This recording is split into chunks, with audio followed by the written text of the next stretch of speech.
My name's Sarah, 51 years young or old, depending on the kind of day I'm having.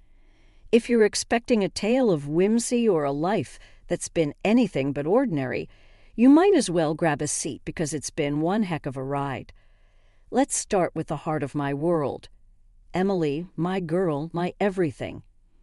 Raising her on my lonesome wasn't part of the dream, you know. Her dad decided a fresh start was in order, across the globe no less, leaving us high and dry. That man swapped us out like last season's wardrobe, and before I knew it, he had himself a shiny new family. So there it was, just me and Em against the world. My days blurred into one long shift, juggling jobs like a circus act, the diner by day, the bar by night, and on good days, a bit of cleaning work squeezed in between. Sleep was a luxury, a fleeting visitor between shifts. But seeing Emily smile, hearing her laugh, that was the real paycheck. But Em, bless her, she's 23 and still figuring out life's big puzzle. Jobs, she's had more than a few, but none stuck. It's the boss, Ma. He's a real piece of work, or I can't deal with customers, they're all insane. Excuses as colorful as a painter's palette.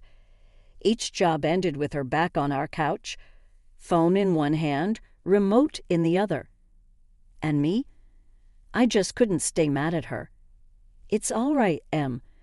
Something better will come along, I'd say, hiding the worry gnawing at my gut, because that's what you do when you love someone. You weather the world's troubles so they don't have to. One particularly rough day after a double shift that had me more bone than flesh, I came home to find Emily sprawled on the sofa, a mess of job application forms scattered around like confetti. "Hey, Ma," she greeted without looking up, her attention glued to the TV screen. "Hey, kiddo, anything bite today?" I asked, shedding my coat and the weight of the day. She shrugged, a gesture I knew all too well. "Nah, it's all crap. Why bother? They don't want to pay a living wage anyway," she replied. I sighed, a mix of exhaustion and frustration brewing. "Em, we talked about this. You gotta start somewhere, right? Can't be picky in times like these. Whatever, Ma, it's easy for you to say. You're used to busting your back for peanuts." She fired back, her words sharp like a knife that stung. Not going to lie, but anger never had a place in our home. I bit back the retort simmering on my tongue and instead forced a smile. "Maybe so, kiddo, but those peanuts kept a roof over our heads and food on the table. Someday you'll understand that." Emily rolled her eyes, the universal sign of young adult disdain. "Sure, Ma." I'm hitting the sack. Night. Watching her disappear into her room, a part of me ached for her to see the world not as an adversary, but as a challenge to be met head-on. Yet there I was, picking up the scattered forms, tidying up the living remnants of her latest defeat. The thing about life is just when you think you've got it all figured out, it throws you a curveball, and not the kind you can hit out of the park. No, I'm talking about the kind that hits you square in the chest and leaves you gasping for air. That's exactly what happened the day Emily decided to drop her little bombshell. It was a Tuesday, not that it matters, but I remember because Tuesdays were meatloaf nights. I was in the kitchen, elbows deep in ground beef, when Emily waltzed in, her face all lit up like a Christmas tree. Behind her trailed Alex, a guy I'd seen maybe once or twice before. I didn't have anything against him, but let's just say he wouldn't be my first pick for a son-in-law. Not that I was thinking about that kind of stuff until I had to. "Ma, guess what?" Emily chirped, bouncing on her heels. I glanced over, eyebrow raised. "You finally decided to clean your room." She rolled her eyes, a grin spreading across her face. "Funny, Ma. No better. Alex and I got married. You know that feeling when your heart skips a beat? Yeah, mine skipped, tripped, and fell flat on its face. Married. I echoed, my voice sounding like it belonged to someone else. Alex stepped forward, a sheepish smile plastered on his face. Yeah, Mrs. S., we eloped last weekend. Surprise, surprise. Surprise was an understatement. I felt like I'd been sucker punched. Eloped. I repeated, still processing. And you're just telling me now. Emily's excitement dimmed a bit, replaced by a defensive edge. I knew you'd react like this, May. That's why we didn't tell you before. But it's done, and we're happy, aren't we? Alex nodded, slipping an arm around her. Yeah, totally happy. I put down the mixing spoon, wiping my hands on my apron. This was a conversation that needed my full attention. And where, pray tell, do you plan on living? I asked, already dreading the answer. Well, here, Emily said, as if it was the most obvious thing in the world. With you, May. Where else? Where else indeed? I took a deep breath, trying to tamp down the rising tide of frustration. Emily, honey, you're married now. Don't you think it's time you? I don't know, started your own life somewhere that's not here. Her face fell. Ma, you know we can't afford that. Alex's job doesn't pay much, and I'm still looking right, the eternal job hunter. I looked from her to Alex, who seemed content to let Emily do the talking. Something about the set of his jaw irked me, the way he seemed to assume this was all fine and dandy. Look, I started, trying to keep my voice even.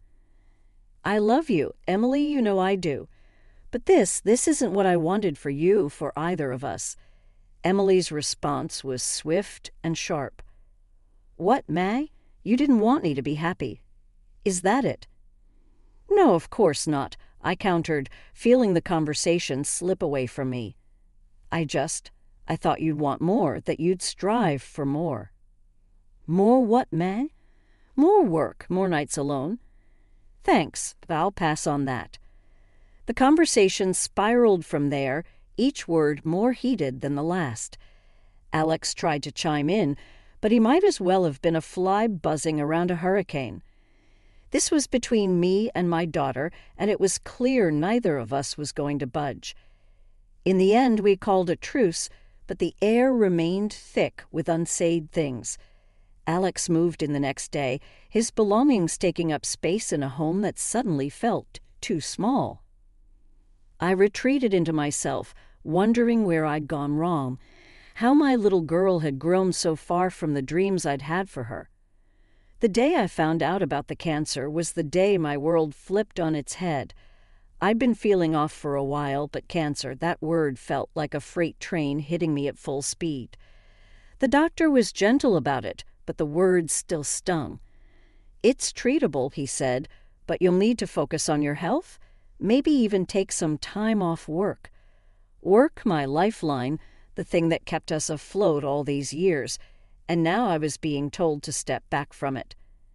I headed home, the weight of the diagnosis crushing me. The house was quiet when I got in, too quiet. Emily was in her room, probably lost in her phone, and Alex, well, Alex was Alex, doing whatever it was that he did. I needed them, needed their support, so I called them both to the living room. Guys, we need to talk, I started, my voice trembling despite my best efforts to sound strong. Emily looked up, her eyes wide. What's up, Ma? You look like hell. I sighed, not sure how to say the words. I've got cancer, I blurted out, the words feeling alien and heavy on my tongue. There was a moment of silence, and then Emily's face changed, but not in the way I'd hoped. Cancer? But what does that mean for you? You know us. Her question caught me off guard. Well, it means I'll be going through treatment, and I had to quit my job to focus on getting better. The room went cold. Alex, who'd been silent until now, finally spoke up. Quit your job? How are we supposed to live then? My job barely covers my stuff. I stared at them, disbelief washing over me. This was their concern, not my health, not the battle I was about to face, but their comfort. Emily chimed in, her tone sharp. Yeah, Ma, how could you not think about us? What are we supposed to do now? The disappointment hit me like a second diagnosis. My own daughter, the girl I'd raised and sacrificed for, was more worried about her financial comfort than my fight for life. I thought you'd be worried about me, about what I'm going through, I said, my voice breaking. Well, of course, we're worried, Emily said, her voice softening just a touch. But we've got to be practical here. You can't just quit and expect everything to be okay. Alex nodded in agreement. Yeah, it's not just about you anymore. We've got to think about the future. The future. Their future apparently didn't include the possibility of me not being in it. I realized then what I'd done, or rather, what I hadn't done. I'd raised a daughter who saw me not as a person fighting for her life, but as a means to an end, a financial safety net. After weeks of harsh treatments, the hospital finally sent me home. I was a shell of my former self, hollowed out by radiation and chemotherapy, clinging to the hope that within the familiar walls of my home I might find some solace, some shred of normalcy. But what greeted me was far from the support and care I had envisioned. The air at home had shifted. It was thick with tension, heavy with unspoken resentments. My daughter Emily and her husband Alex had taken to treating me more like an inconvenient guest than family. Their patience wore thin at the slightest provocation, their words sharp and cutting. One day, trying to make myself a cup of tea, my hands betrayed me, trembling from the weakness that had become my constant companion. The mug slipped, shattering on the floor with a sound that seemed to echo my own fragility. The crash brought Emily storming into the kitchen. Seriously, Ma, can't you do anything right? Look at this mess. Her words were like daggers, and I stood there mute, the shards of the broken mug mirroring the pieces of my heart. I'm sorry, Em, I didn't mean to. My apology was cut short by Alex's voice, barely a whisper yet loud enough to carry his disdain. How tired you are, you sick old woman. Their words, sharp and unforgiving, were a far cry from the care I had hoped for, the love I thought we shared. Each day was a battle, not against the cancer that ravaged my body, but against the coldness that had taken root in my own home. I moved through the days in a daze, my every action, every sound, seemingly an annoyance to them. Asking for help became an exercise in humiliation. Em, could you help me up? I'd ask, reaching out for support. The response was always the same, a huff of irritation, a reminder of her own priorities. So many things to do, and you too. She'd snap, leaving me to fend for myself night after night. I cried myself to sleep, the sound of my sobs a solitary lament in the silence of the house. I was a burden, a nuisance in my own home. My presence was an unwelcome reminder of the fragility of life. Due to constant stress, my health deteriorated, and I was admitted to the hospital again. After weeks of silence and solitude, the last person I expected to see was Emily.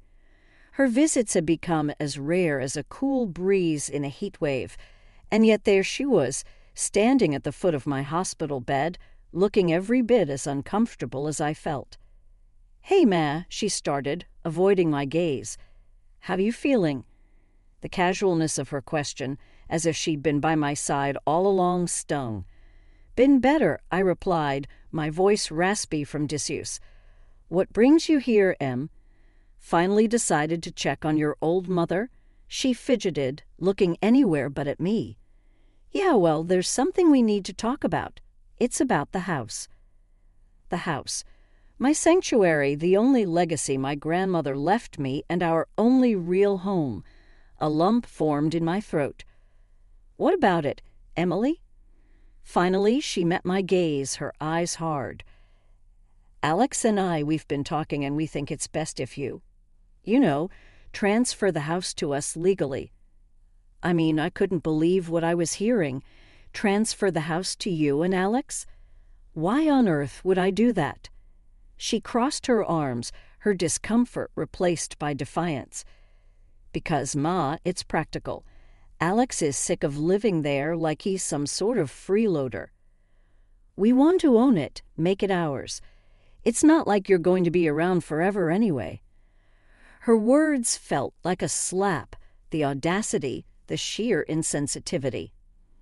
My own daughter viewing my home, my life, as nothing more than a transaction to secure her future comfort. You think I'm just going to hand over everything because your husband doesn't like feeling like a guest in my own house? It's not just that, Ma. It makes sense. You're here sick, and who knows for how long.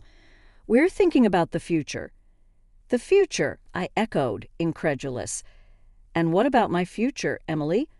Did you ever stop to think about that, or is it just about what you and Alex want? She sighed, a sound of frustration and impatience. You're being unreasonable, May. We're just trying to be practical here. Practical, I shot back, anger and hurt swirling inside me. You're talking about my home like it's a prize to be won. I worked hard for that house, kept it through everything. And you, my own daughter, you come here not to see how I'm doing, not to offer comfort or support, but to ask me to give up my home. For what? So you can feel more secure in your marriage. Emily looked away. I thought you'd understand, Ma, but I can see you're just too selfish to see the bigger picture. Selfish? The accusation was a bitter pill to swallow. My whole life, I'd given everything to Emily, sacrificed so much. And now, in my time of need, this was how she saw me. Understanding has nothing to do with it, I said, my voice steadier than I felt. This is about respect, about family. And right now, I don't know if I even recognize you, Emily. Without another word, she turned and left, leaving me alone with my thoughts, my pain, and a heart heavier than it had been before. I arrived at the house dressed differently, hoping Emily and Alex wouldn't recognize me right off the bat. The moment they opened the door, their faces went from eager to shell-shocked to outright horror. It was almost comical seeing them scramble to make sense of what was happening. Mom, what? What are you doing here? Emily stammered, her face pale. Thought I'd take a look at my own house, considering it's up for sale and all. Nice listing, by the way, I said, my voice dripping with sarcasm. Alex, ever the smooth talker, tried to recover. Sarah, look, this is just a big misunderstanding. Let's talk about this. Misunderstanding, I scoffed. Forging my signature and trying to sell my house is a bit more than that, don't you think? Without another word, I stepped outside and called the police. As I explained the situation, I watched Emily and Alex from the window, their expressions a mix of fear and disbelief. When the police arrived, Emily and Alex were taken away in handcuffs. Their pleas and cries echoed down the street. But my heart was hardened against them. The betrayal was too deep, the wound too fresh. After the dust settled, the quiet in my house was both eerie and soothing. It was just me now, alone with the echoes of a life that once was. The days melded into one another as I focused on my health, on healing not just my body but my battered heart as well. Miraculously, my health began to turn a corner. The cancer that once seemed like a death sentence slowly retreated into the shadows, giving me a new lease on life. The trial of Emily and Alex was a spectacle, one I attended with a heavy heart. Watching them so small and defeated in the courtroom stirred something in me, but it wasn't enough to overcome the betrayal. They pleaded, tears streaming down their faces, begging for my forgiveness. But forgiveness was a river that had run dry. The court handed down a modest sentence for their crimes, but no punishment could right the wrongs they'd done. Word got around, as it always does in small towns.